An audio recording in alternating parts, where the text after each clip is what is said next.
And we're back with more unboxings and a Blu-ray review and special features review and booklet review. I did the whole 9 yards. We're talking about The House of the Devil, Ty West's 2009 film. Ty West, known of course for his Pearl X Maxine trilogy from A24, A24. Is that upside down? I can never tell. It's this way. So yeah, we're diving straight to the unboxing. Why not? It's a nice hardback, hard case from Umbrella.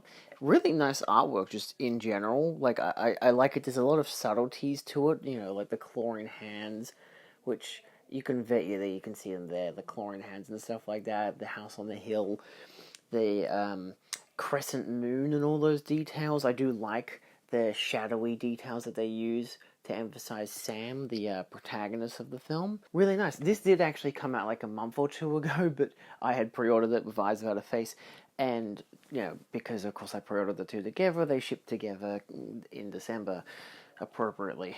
It comes with a slew of art cards featuring artwork for the film. I think this is actually the theatrical poster. This is the new poster as seen on the set, with much more of a kind of folded up look, hence the line effects and everything.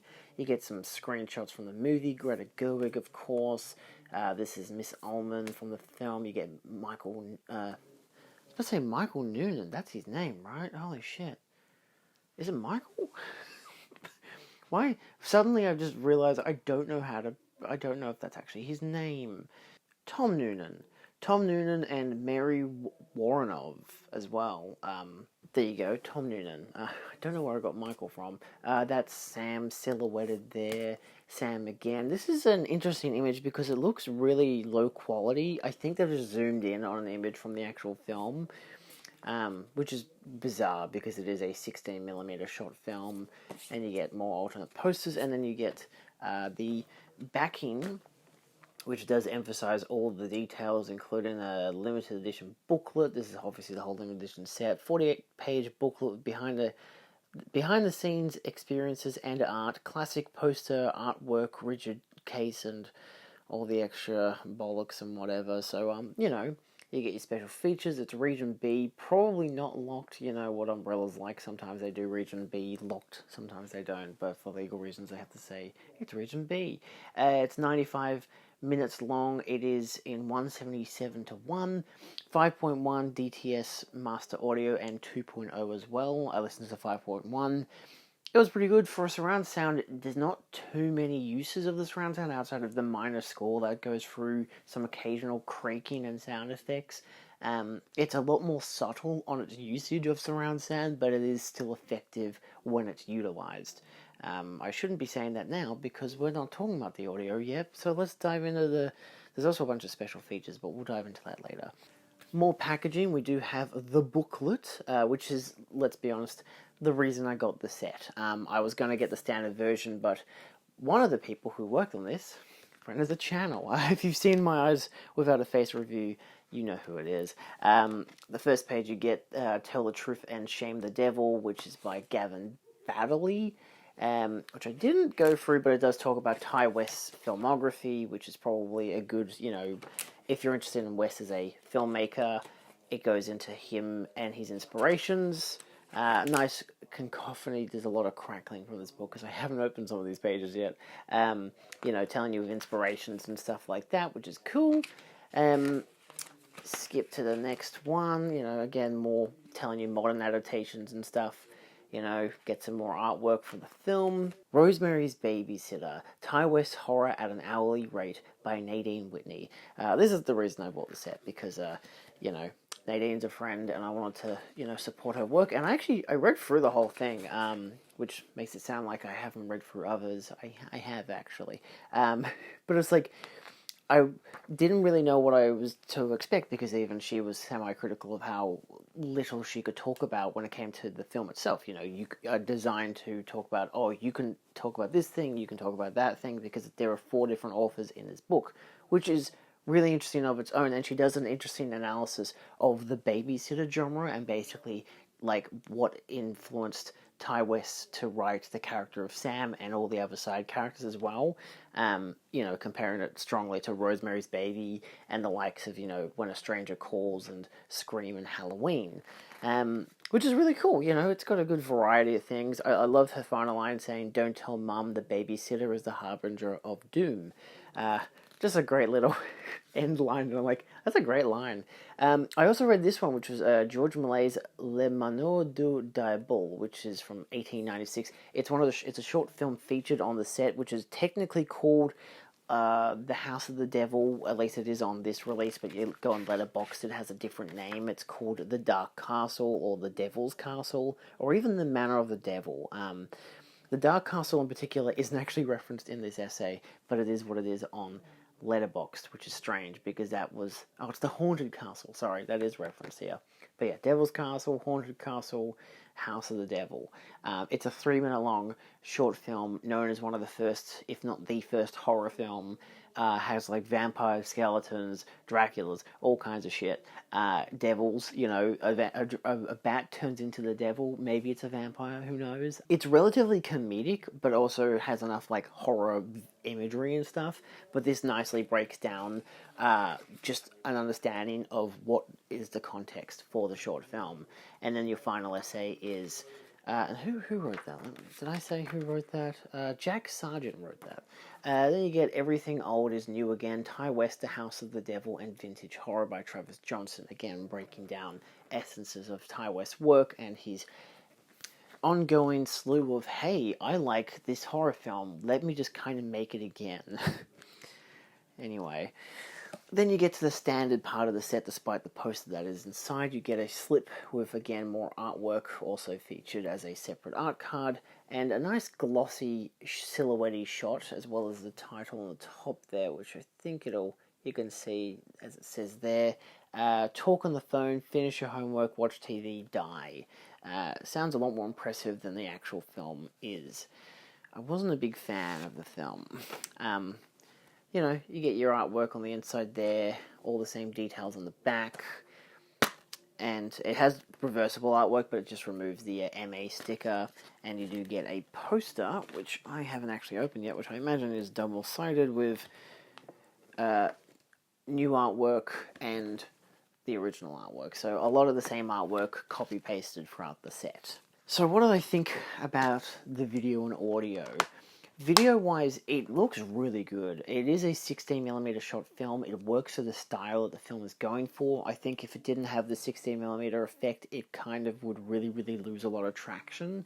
But it's a really nice presentation of the film. There's not exactly a thing specifying that it's a restoration or anything, so I can't say that this hasn't already existed as a pre-existing print, but transfer-wise in general, it looks great. There is a lot of fuzziness to the image, the perfect, you know, immaculation of a 16mm print, much like if you were watching something like Texas Chainsaw Massacre on a film print, or the original The Evil Dead.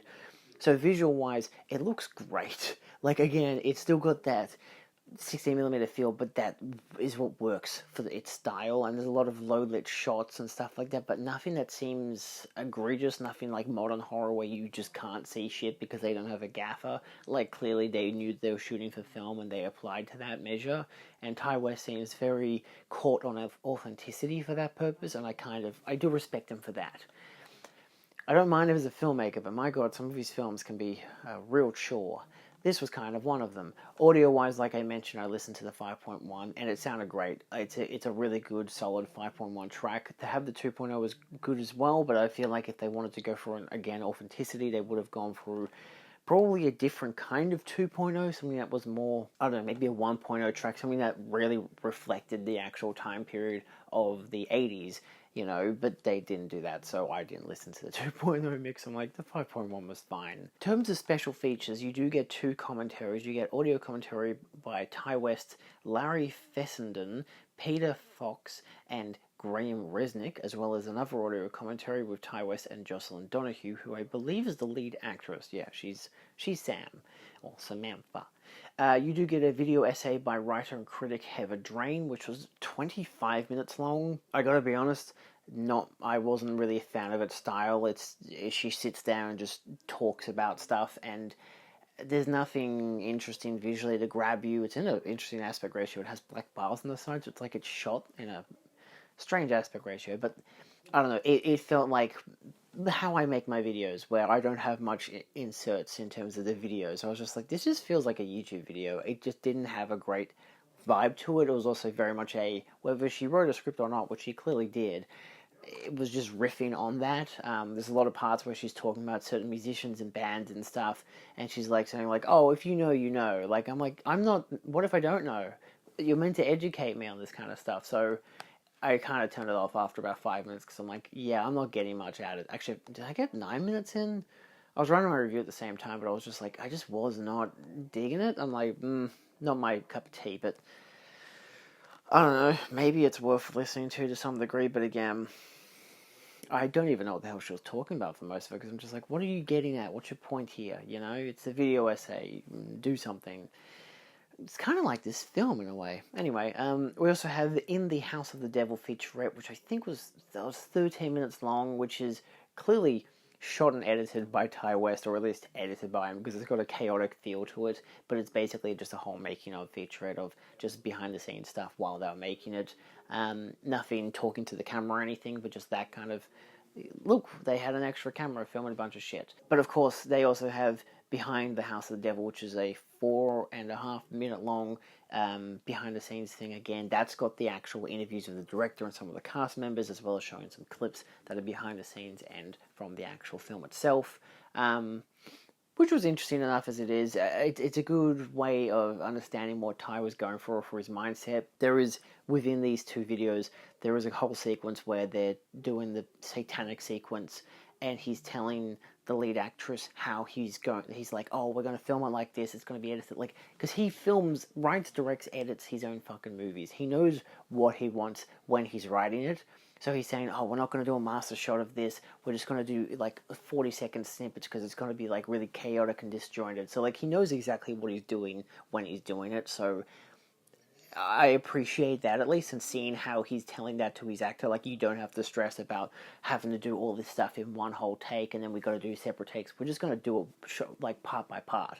I'm like, that's interesting. That's a nice way of, like, you know, knowing in advance how you're going to shoot and edit this thing. Then there is the deleted scenes and a trailer, but of course, most notably, The House of the Devil, 1896 George Millay short film, which is, again, a really fun bonus. It's a silent film. There's no noise to it whatsoever. There's really no context. If you don't have this essay, I mean, again, you could probably just Google it, you know, Wikipedia or whatever, but, like, the essay breaks down a better understanding of it, which is like a benefit. Like, if I had bought the standard version, I could look up online what this means, what's it about, is it meant to be funny, is it meant to be scary.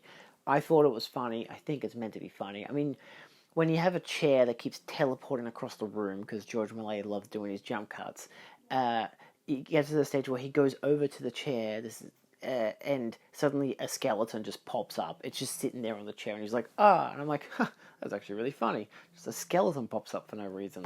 It's just amusing, you know? One of those things of, clearly, like me, watching so many horror films and stuff that's meant to be exceedingly scary and terrifying, and I'm like, haha, die. You know, I find it amusing.